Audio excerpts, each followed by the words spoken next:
The 1990 Alfa Romeo SZ is not a handsome car, but it has character. Even today, it is a limited edition £50,000 rarity. But is it a future classic? Actor, engineer and Alfa Romeo fan James Castle thinks it is.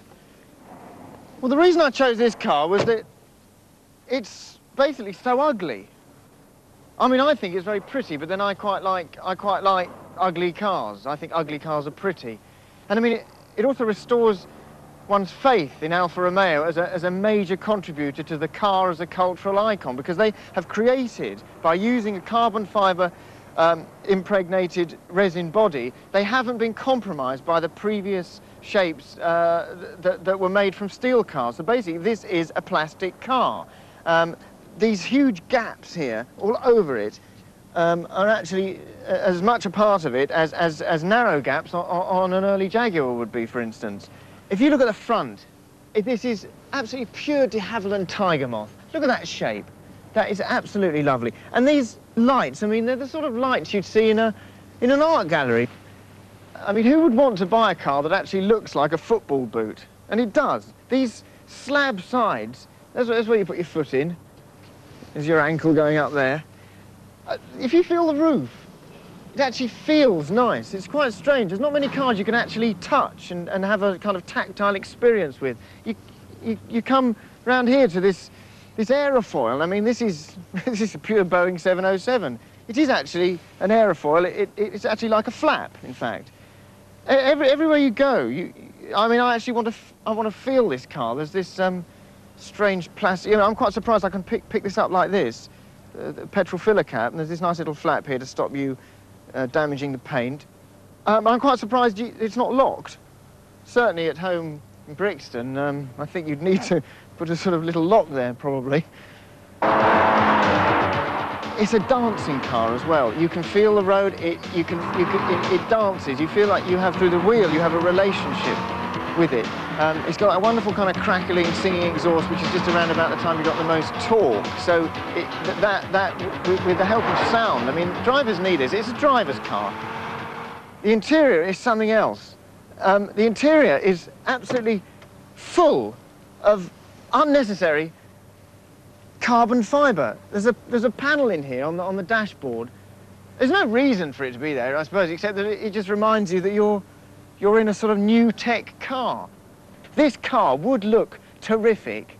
It would look so terrific in my street at home in Brixton. It's the sort of car and it would be perfectly safe. People would love it. People wouldn't want to scratch a car like this. They would well, if they did, well, look at this. What is this car? Hey, this is yours. And I want to shake you by the hand, they'd say. They want to shake you by the hand. Give me a ride. Give me the keys, probably. No, get off. And there's a car around there, which is actually this. I suspect Alfa's nicked the idea. There's this guy who's got it's a Sierra, a Ford Sierra, and it's got tons of stuff on it. It's red. It's got all the bits added on, and he's called the Chemist. And it seems to me that Alfas have been studying the Chemist. London's Design Museum has put renewed emphasis on the car as a cultural barometer. They don't keep many, but one that has been stored is this unlikely delivery van. It was designed at Nissan's new Pike factory in Japan as a limited edition pun on the French 2CV, or tin snail. It is the choice of non-driver and Financial Times correspondent Alice Rawsthorne.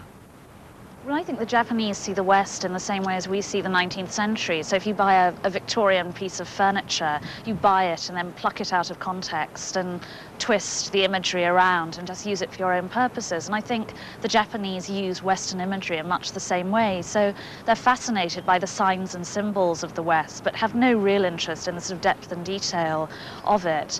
And so this van is built with this sort of notion of 1940s French design. It's built for the same sort of purpose that Citroën originally intended the de Chevaux to be used. And yet, it's essentially a very Japanese animal. It's blended lots of sort of West Coast design images with sort of French forms and functions. And so what Nissan did was take the idea, this notion of French cars from the 40s and 50s, in this case the Deux Chevaux van, and they recreated it for contemporary Japan. So the Escargot is really their version of the Deux Chevaux. So it's taken some of the visual elements, some of the shape. It's taken the basic idea of a functional van. They've really turned it into this sort of throwaway toy. Lots of the visual ideas seem to me to be very Californian, very West Coast. So whilst in some ways this car's rather sort of frog-like, it's sort of Kermit-like rather than French frog, so it's like, you know, sort of Muppet Hollywood notions.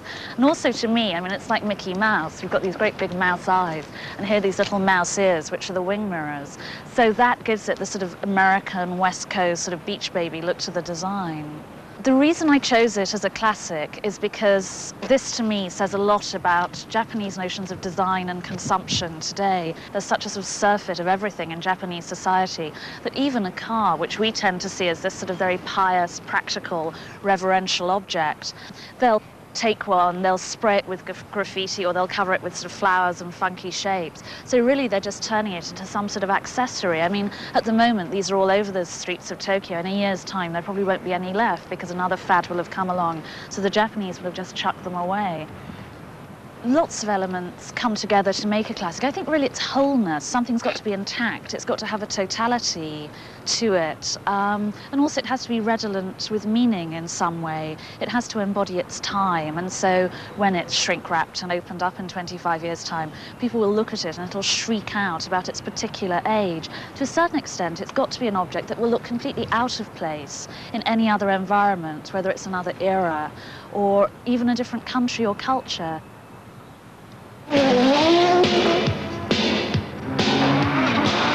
25 years from now, this sort of thing will probably be seen as sheer insanity. This is an Audi Quattro at full song. 500 brake horsepower, wafer-thin body, and more acceleration than a fighter jet.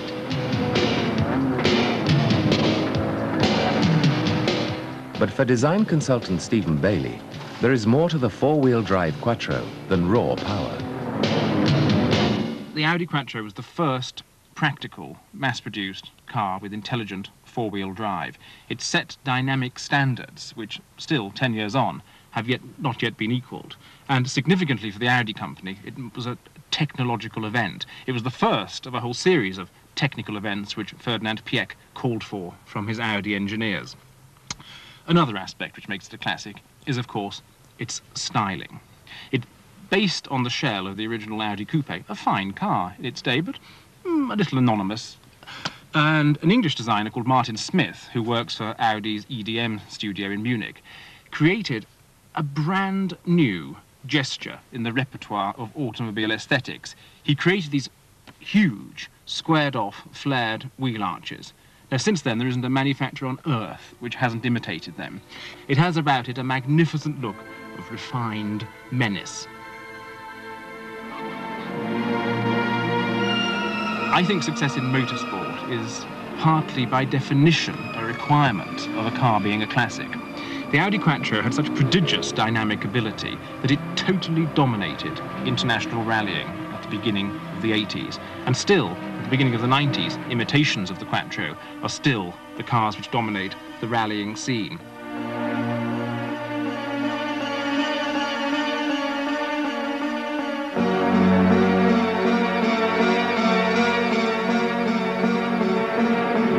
Ferdinand Piëch, the engineer responsible, he said, driving an ordinary car is like sailing, but a Quattro is like skiing.